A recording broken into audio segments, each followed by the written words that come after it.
Negotiating is something we all have to engage in throughout our lives. Most of the time, the stakes are low. For example, you're at a flea market and trying to haggle down the price of an item of clothing. But sometimes, the stakes are high. You're negotiating a higher salary with your boss. Some people even make their whole careers out of the art of negotiating. It's their job to close down huge business deals or even to negotiate the end of a war. No matter what the stakes are, negotiations are often stressful. Engaging in them can bring out the worst in us. Sometimes we make unfairly low offers to drive down a price. And if we're on the receiving end of such behavior, we're likely to react negatively ourselves. So how can we protect ourselves from the stress and greed that is so often associated with the act of negotiating? Are there principles we can apply that can help avoid such situations and still get our fair share? Well, it turns out there is a powerful technique that you can start applying to all levels of negotiating in your life. The author calls it the negotiation pie approach. It dispels a lot of myths surrounding negotiating and guarantees that both parties will always walk away satisfied. My name is Inez, and in this Blink to Barry Nailbuff Split the Pie, you'll discover how to employ the negotiation pie approach to your next haggle. And along the way, you'll learn why splitting everything 50-50 isn't always the most fair result of a negotiation, how to enter into a negotiation where the other side is in a position of power, and why it's important to fight fire with water and not with more fire. So, just how does the negotiation pie approach work? Let's strip things down to the basics. Meet Alice and Bob. They're sitting at their favorite pizzeria when the waiter makes them an offer. If they can agree on how to split a 12-slice pizza, the restaurant will give it to them for free. If they can't agree, they'll still get half a pizza, but unevenly split. Alice will get 4 slices, but Bob will only get 2. Alice and Bob need to come to an agreement on how to split the 12 slices. And there are a number of ways that they can go about it. So the first one is called the power perspective and results in Alice getting 8 slices and Bob 4. This reflects the ratio of their fallback options. After all, if they don't reach a deal, Alice would receive twice as many slices as Bob anyway. The result is meant to reflect Alice's position of power in the negotiation. Another approach is called the fairness perspective, where Alice and Bob simply split the pizza in half with 6 slices each. And as the name reflects, many people would see this as the most fair option. Both the power and the fairness perspectives don't take into account a very important fact. The negotiation isn't actually about the whole pizza. Without a deal, they end up with a total of 6 slices. With one, they get 12. So what does that mean? It means that the negotiation is actually only over the 6 additional slices that a successful deal would result in. It's those slices that constitute what the author calls the negotiation pie. And when a negotiation starts from this principle, the rationales behind the fairness and power perspectives quickly vanish into thin air. With the negotiation pie in mind, Alice and Bob realize that they are both equally needed in order to get the 6 additional slices. This means they have equal power after all. Sure, it seems that Bob is in a weaker position on the surface level. Keep in mind that if they don't reach a deal, he gets fewer slices than Alice. But in reality, if they don't reach a deal, Alice and Bob both end up with fewer slices. In other words, they both lose. In order to both get more slices, they need each other equally. Looking at it this way, Alice and Bob have an equal amount of power, and this equal amount of power needs to be reflected in an equal split of the 6 slices of the negotiation pie. This leaves Alice with her fallback option of 4 slices plus 3 from the negotiation pie, leading to a total of 7 slices. Bob, on the other hand, takes his 2 fallback slices and adds 3 more, netting him 5 slices.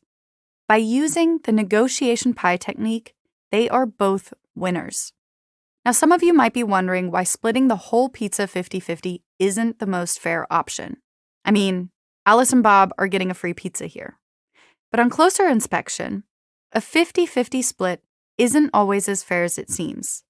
And that's because it doesn't take into account where they started, those uneven fallback options. For example, imagine the waiter increased Alice's fallback option from 4 to 7 slices, but kept Bob's at 2. In this case, Alice would be losing 1 slice if they took 6 slices each. And when viewed this way, it turns out that 50-50 splits aren't actually so fair. Negotiating effectively is all about leaving with more than what you came in with. And by focusing on the negotiation pie, you and your negotiating partner are sure to both walk away happy. So now that you understand the theory behind the negotiation pie, it's time to learn how to put it into practice. As with most things in life, doing so involves coming up with an effective game plan. After all, it's safe to assume that the person you're negotiating with definitely has one. More often than not, the plan involves projecting an aggressive stance, playing hardball, and naming their price right away. But with the negotiation pie approach in hand, you can craft an action plan that's all about nurturing a constructive negotiating environment.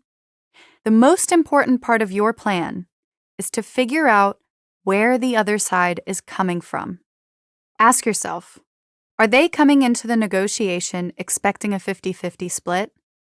Do they have preconceived notions of a supposed power imbalance? In all likelihood, your negotiation partner isn't even aware of what's being negotiated, the negotiation pie. If this is the case, your first job is to convince your partner that you both share the same goal, to create the biggest pie possible and then split it evenly.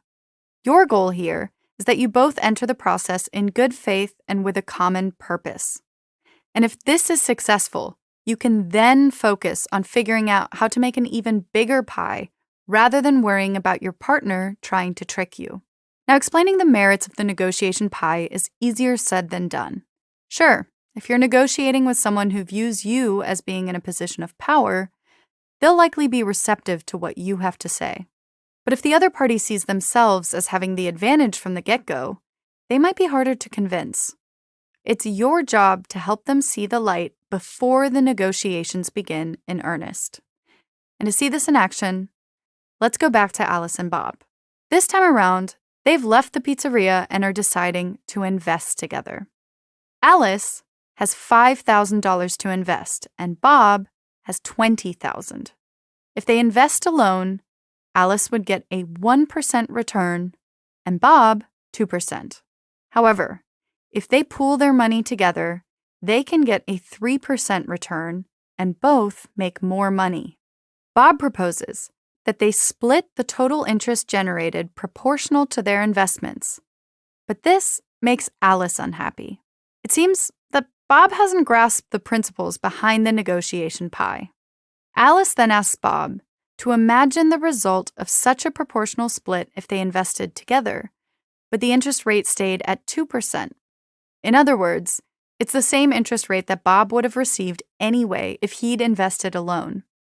In this situation, a proportional split of the interest means that Bob wouldn't make any additional money. However, with a 2% return, Alice would receive double the amount than if she'd invested alone with a 1% return. She tells Bob that this would be unfair to him. If this were the case, she explains, they should split the combined 2% return evenly.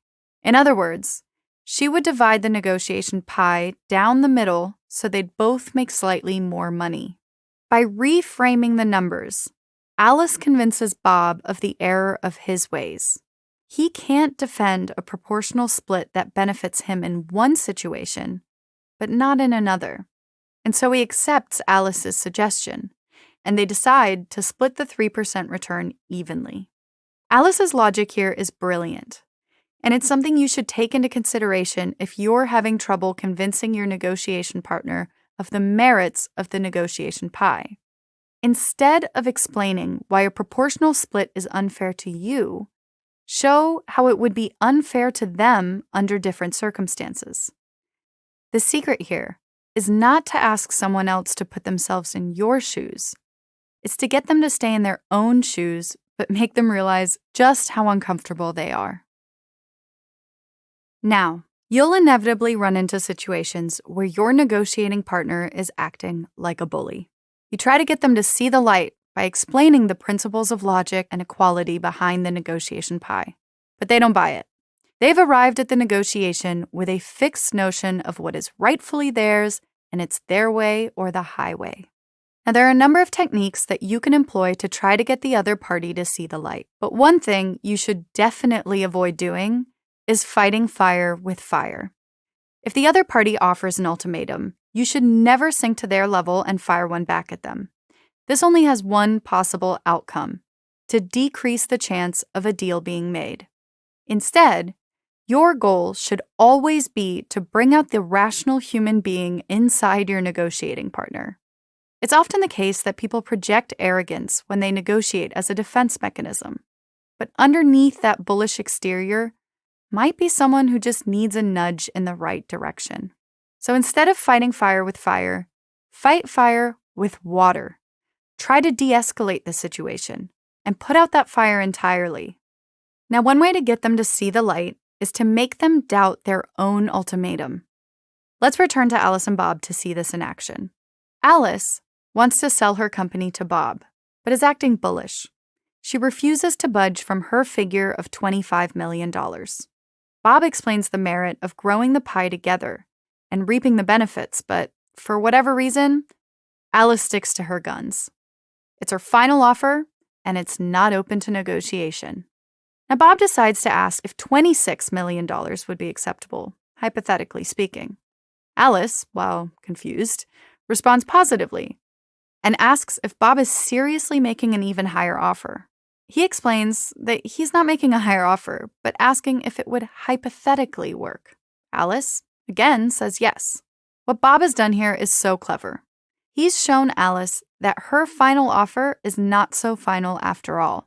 Yes, the figure he's proposed is higher, but the fact that Alice is hypothetically open to it shows that she is, in fact, open to negotiation. And by helping her realize this, the chances of them working together to grow the pie increases. Now, using hypotheticals to get the other party to act rationally can be useful in other situations too. Say the shoe was on the other foot, and it's now Bob acting bullish in negotiations to buy Alice's company. They both know the value of the pie is somewhere around $10 million, but he comes in swinging with the insulting offer of $10. Alice is tempted to fight fire with fire, but instead employs a hypothetical. How would Bob feel, she asks, if she were the one proposing such a measly sum, while keeping $9,999,990 herself? Without waiting for an answer, she goes on, saying that he'd most definitely be upset in such a situation. She concludes by saying she wouldn't expect him to negotiate any further if that were the case. Now, these hypotheticals often work to unmask the human being behind the bully. If you can demonstrate your own humanity and empathy, it's likely that your negotiating partner will come round. Now, this isn't always the case. Sometimes there's a gap that can't be narrowed by hypotheticals. Sometimes you have to sweeten the deal in other ways. And this is where the ultimate show of empathy comes in. Trying to understand the reasons behind your negotiating partner's intransigence. Why is it that they can't budge on their figure? Ask them to explain the ins and outs of their position. While doing so, you might be able to find a way to add in something extra to the deal without meeting their ultimatum. Now, your goal is not necessarily to be altruistic. At the end of the day, by understanding what they want, you get closer to what you want as well. Now, our final encounter with Alice and Bob illustrates this point well. Alice is selling her gas station for $500,000 in order to fund a sailing trip around the world, but she won't budge on the price of the station. So Bob inquires further into her situation. How much did the boat cost? Where is she sailing to? And what does she plan to do upon her return? It turns out that Alice has budgeted $75,000 for the time she'll be looking for a job after returning from her trip. So Bob makes her an offer. When she returns from her trip, she can work as the manager of the gas station. It's a win-win situation. He gets an experienced manager for the station, and she no longer needs that $75,000 buffer. And all of a sudden, the negotiation experiences a breakthrough. And all it took was a little bit of empathy. You've just finished our Blink to Split the Pie by Barry Nailbuff. The most important thing to remember from all this is that the most logical way to negotiate anything is to split the negotiation pie. Instead of wrangling over perceived power indifferences or biased notions of fairness, focus on the additional value created by negotiating. And then split the pie down the middle. And let's take that one step further with this actionable advice. Don't treat negotiations like a Miranda warning. Just because you have the right to remain silent doesn't mean you should. People sometimes approach negotiations by holding back information or not answering questions. And while you think this might help gain leverage, it's rarely the case. Instead, try to foster an open and constructive dialogue. Don't just answer questions. Ask questions of the other party. If you both know what the other wants, there's a higher likelihood that you can reach an agreement. Now, thank you for listening. And let us know what you thought of this content by giving the Blink a rating and leaving any other feedback that you'd like to leave. In the meantime, I hope you enjoy other titles in our library and look forward to your attentive ears in the next Blink.